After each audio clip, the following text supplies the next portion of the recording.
Buhatin mo.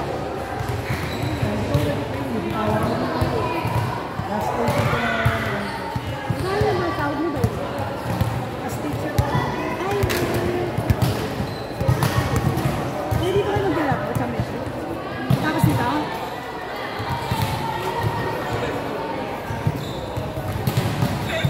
Wala na nakalaban nito. Ah, sa pagkita din. Karindola din.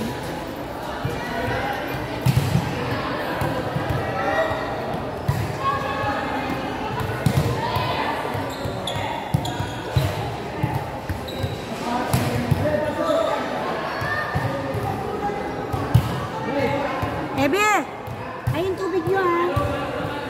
May tubig na kayo, ayun ha.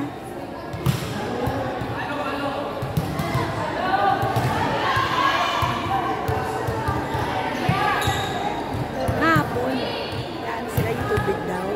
Wala daw silang tubig. Kasi may dala ako ng tubig. Kasi malapit ang naman. May dalawa na nakita ko, dalawa na container nila. May dala akong isa pa. Di inuwi ko na isa. Yung pala nawalan pa rin sila ng tubig. Nawalan pa rin sila ng tubig. Sabi ko, paano hindi kayo mawalan ng tubig? Yung boys nagbuhat na, nagiging. Walang nadali sa inyo. Ano parang pili ninyo, kasi ka ng boys, puro princess din yung boys nyo. Ano mag-aasikaso inyo doon? Wala yata nagbuhat, guys, sa kanila. Ubus agad yung tubig. Yung first game na pinulikat na sila kasi wala daw silang tubig. Wala daw silang tubig. Ayun nga. Akala ko, may baso kasi ako noon, kaya hindi sabi ko nga kay Ibo, ano ang tubig ninyo? Kasi alam ko malapit ko nila.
Abdullah Apel,